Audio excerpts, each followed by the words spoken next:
Hi, and welcome to my video all about understanding your inner drivers, the six human needs framework. Do you know that every single thing that we do in life is an attempt to meet a need?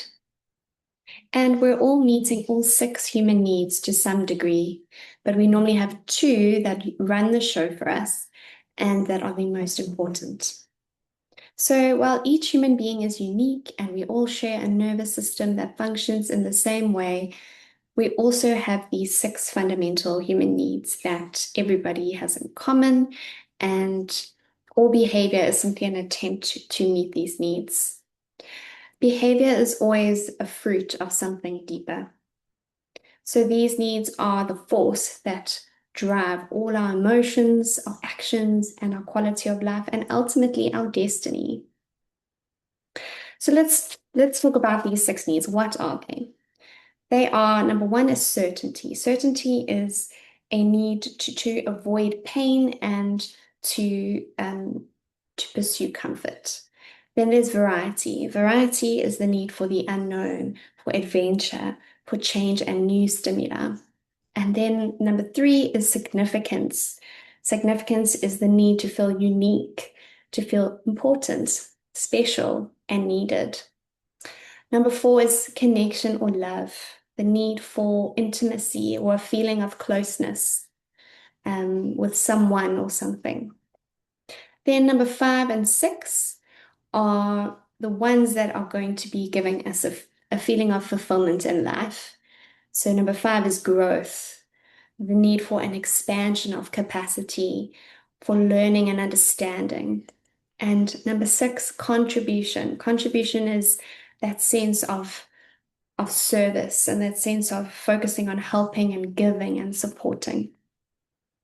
So I want you to pause now and I want you to think about in your life, what do you think are your top two drivers? So we usually choose between certainty and variety. So are you somebody who craves certainty or somebody who craves variety in life? Or then we also choose between significance or love and connection. Are you someone that wants to feel important or needs to feel important or needed? Or are you somebody that needs that connection with others? So the means by which people get their needs met are unlimited. There are many different ways that we get our needs met, but they can be a healthy or an unhealthy way that we get them met.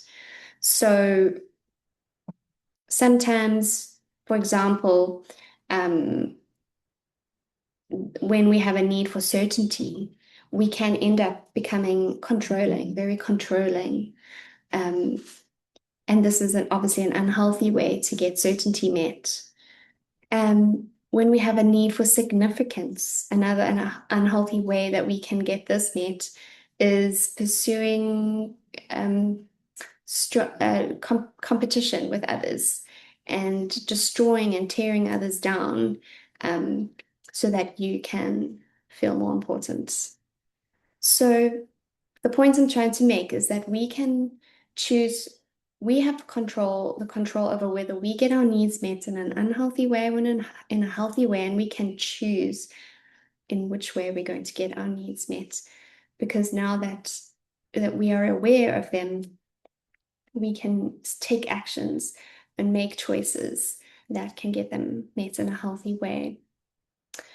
So, a well-known author and motivational speaker, Tony Robbins, has this saying that I love, and he says that your biography is not your destiny, your decisions are.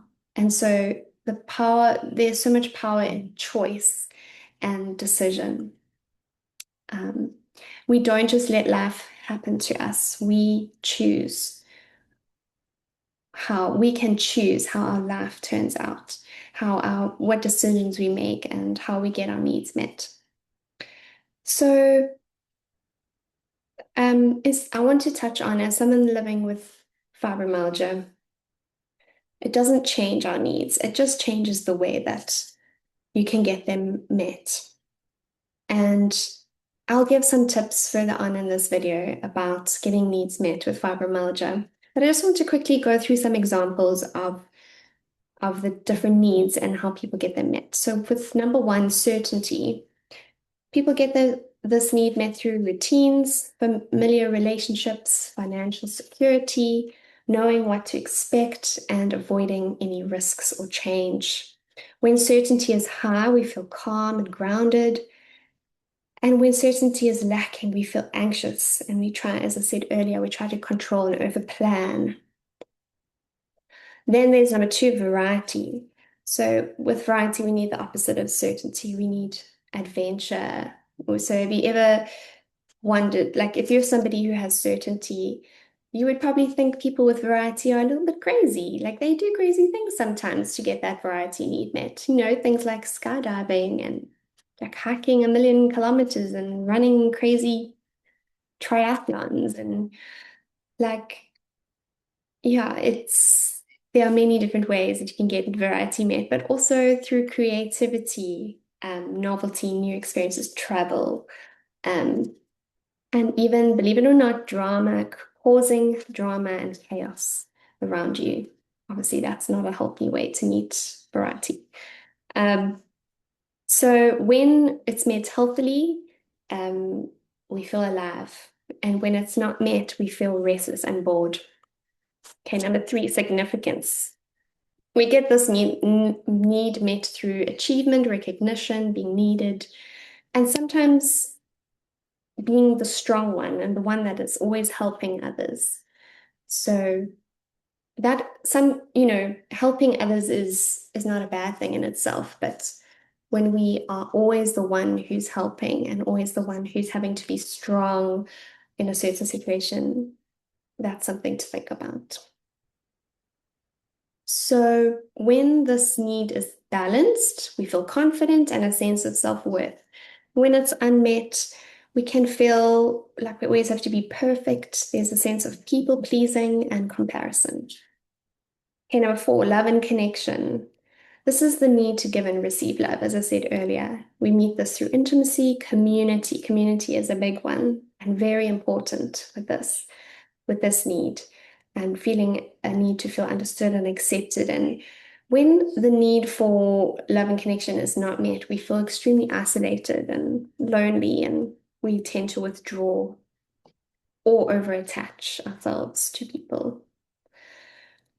Okay, then there's the two fulfillment needs, growth and contribution.